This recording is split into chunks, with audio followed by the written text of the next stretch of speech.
कि मेरा जिस्म मेरी मर्जी जैसे गलीज और घटिया नारे को मिनहा कर दिया जाए, तो मैं इस कर्रो फर्क के साथ मारवी शर्मा साहब को बोलते हुए सुनता हूं तो मेरा कलेजा हिलता है।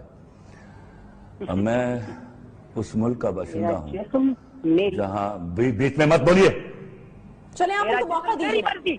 मारवी साहिबा, बीच में मत बोलो तुम। मारवी साहिबा, तेरे जिस्म में है क्या? तेरे जिस्म में है क्या?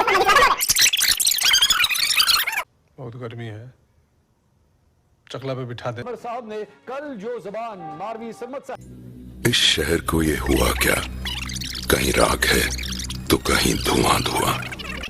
क्यों कोई कुछ नहीं बोलता, चुपचाप धुएं को क्यों झेलता।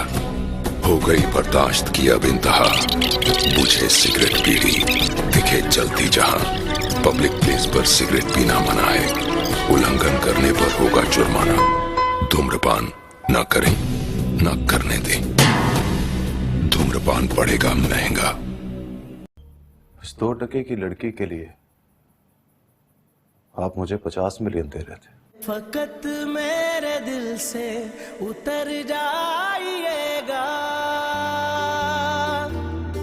फकत मेरे दिल से उतर जाइएगा।